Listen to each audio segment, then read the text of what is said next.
Hello, my name is Amatayo. Welcome to another episode of Kusema Africa at White Coat Center.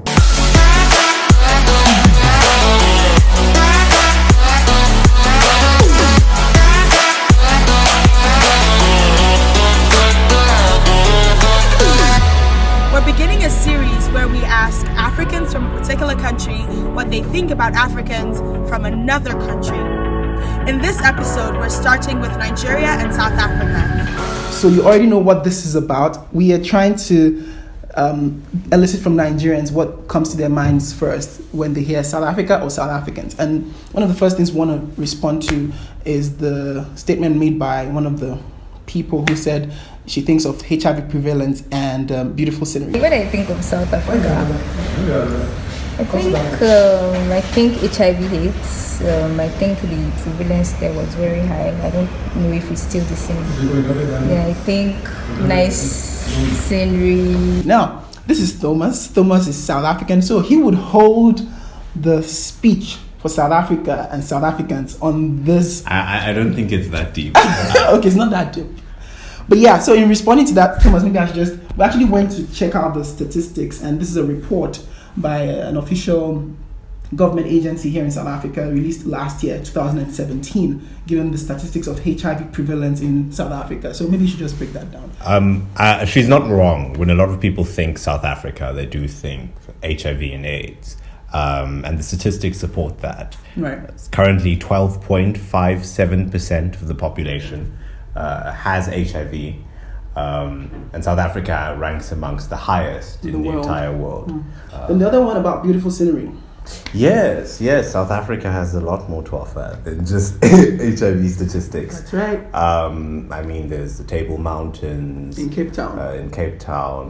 The Garden Route. There's a lot to see. From a tourism perspective, there's also a lot to offer.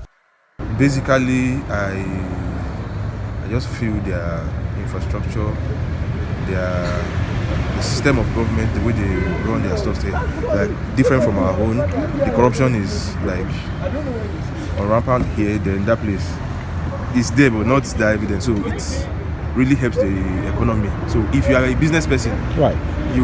I believe you thrive there than here because of the structures that are on ground for you. Then the weather, obviously, and once again. Those are the things I know. So our friend here is talking about economy, business, and corruption. Yeah. So let's run through that. First of all, I would say corruption-wise, I remember when I first came to South Africa, somebody actually telling me that South Africa's corruption is worse than that of Nigeria. And I'm like, no, you have no idea. I think African states are engaged in this kind of competition to out-corruption each other. But yeah, I've read a lot on the situations in Nigeria. It's extreme. I don't think that in terms of scale, it compares to what we have in South Africa. But the individual events in South Africa are so severe. Like, for example, in Kandla, the entire the Zuma complex being built with taxpayers' money, and the cover-up in relation to that. Right. I think those are uniquely South African. You don't see a replication of incidents. Maybe you do. I'm certain. No example is coming to my mind right now, but I'm certain that there are such examples in Nigeria as well. The other thing that he touched on that I thought was very interesting was nature of economic development. I think particularly in the context of entrepreneurship, right. I think that Nigerians have a huge edge over South Africans. And you even see that with the Nigerians that are in South Africa. Many of the informal market spaces are now increasingly beginning to be filled with people from Nigeria. And that speaks to the entrepreneurial spirit. Yeah. And then the last thing he touched on was the weather. He said the weather is better here. Is it? I mean... Well, I would know because I'm Nigerian and I'm now living in South Africa. And it depends on what part of Nigeria you are again, because Lagos, like the typical example of Lagos is by the coast and it's very humid and hot. And then you have places like Jos in the north of Nigeria, which is usually very cold. And the heat is what people always tend to associate with Nigeria. Yeah. And yes, there are a lot of places that are hot and all of that, but some other cities and states in Nigeria are also very cold. However, Nigeria does not have the kind of weather and the seasons that South Africa has in terms of winter. So let's compare winter and the Harmattan. No, the winter is a lot colder than the Harmattan. Even though, again, in places like Jos in Nigeria, which is up north, it's very cold there in Harmattan period. But we typically just have two seasons. We have the rainy season, what we call the rainy season, and the dry season. So we distinguish it that way. The rainy season when the rain falls, and then the dry season when your lips get cracked. But South Africa, you have winter, you have autumn, you have spring, you have summer. And if you stay in the Western Cape, you have all of those in one day. Right. Yeah. So he's correct in the sense that the weather is definitely different, and for some people also better. Yeah. What I think about South Africa, what comes to mind first? Obviously, it's big booty women. Supposedly, well-shaped women are in South Africa. That's what we hear all the time. So let's get that out of the way. Can you give me a professional response, please? Professional. Okay, I should say that professional. I understand that well-chiseled women in South Africa. Does that work for you, mate? Does that work for you?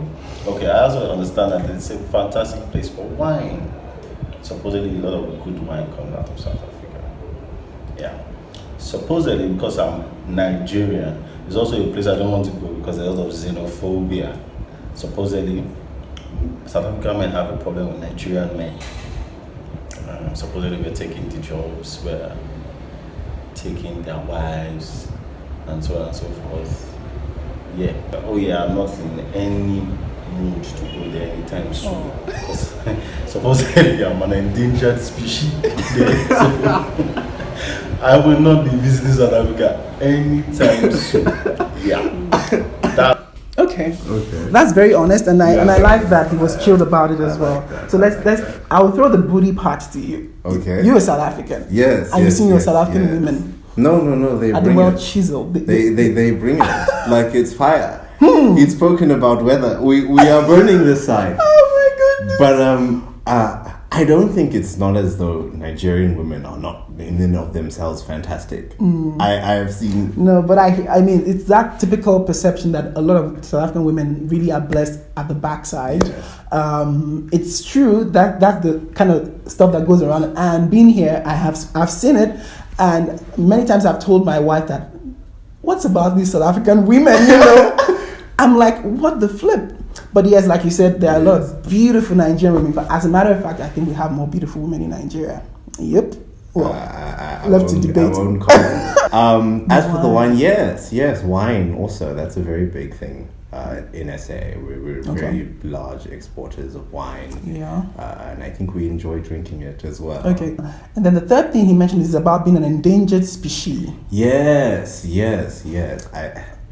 I wonder how... Do you feel like an endangered species in South Africa? Well, I don't...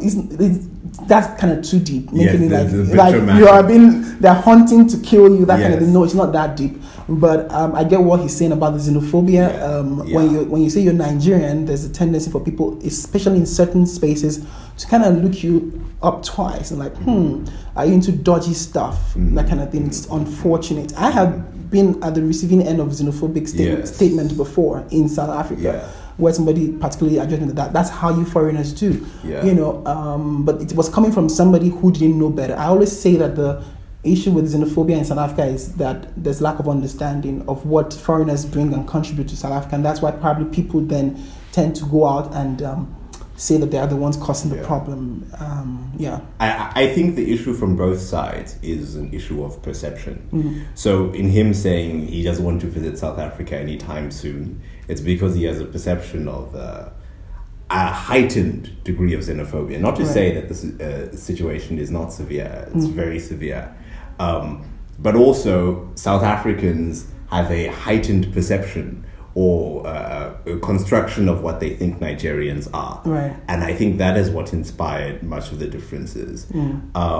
but yeah, it's very worrying. It's very worrying. Yeah. Particularly, I don't think it's how black people should be engaging with each other. Right. We should not be scared of each other to interact, to visit each other's countries. That's right. When I hear South Africa, I think of Nelson Mandela, the anti-apartheid leader.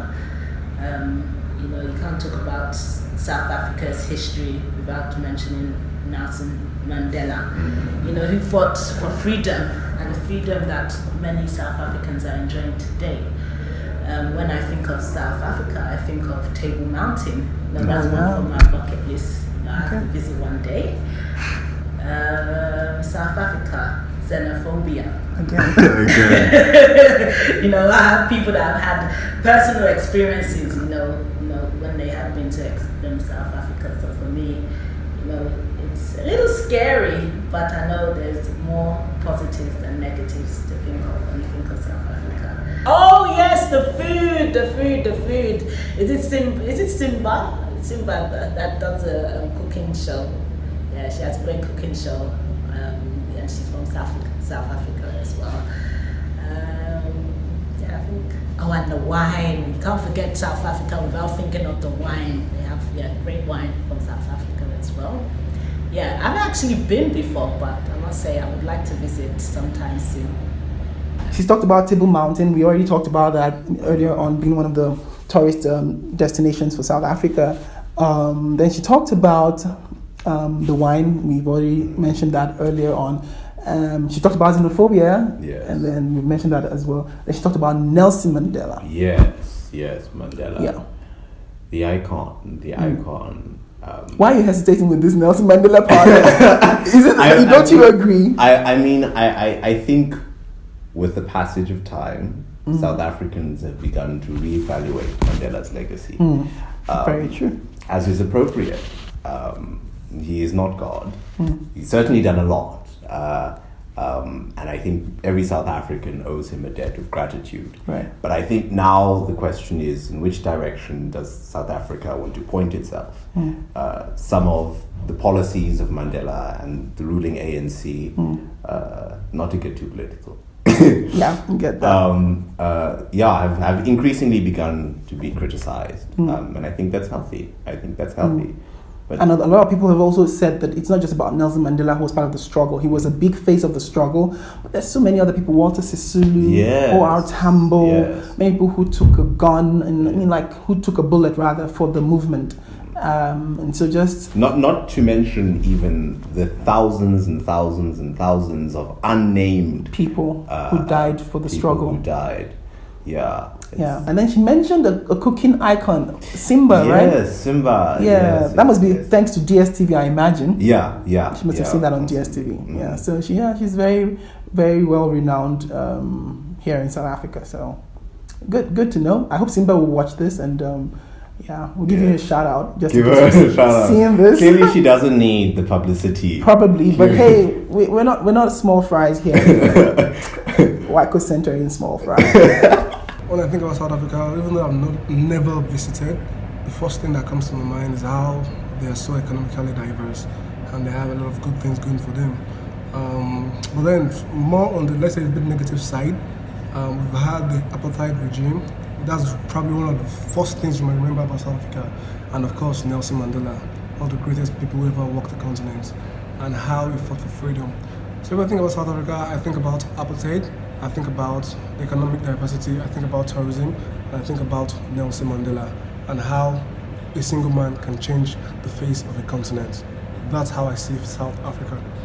And we'll not again go through the things we've already touched on, like Nelson Mandela, but the things he said about Nelson Mandela, that's very powerful and striking. Yeah. But then the part I want us to talk about is the economic diversity that he mentioned. I don't think you can just place South Africa's economy being centered on one single maybe form of export, unlike Nigeria, where you have predominantly oil being the source of the GDP. I think there's a very diversified economy, but also heavily based on extraction of raw natural materials. resources, diamonds and diamonds, gold. But yes, we have a very developed very finance robust, industry. So despite anemic growth, things are looking up. That's a wrap for this episode. Our next episode would be about what South Africans think of Nigerians. If you do not want to miss that, hit the subscribe button, like this video as well, leave us comments below and let us know what you think. Let's keep the comments decent. Thanks guys.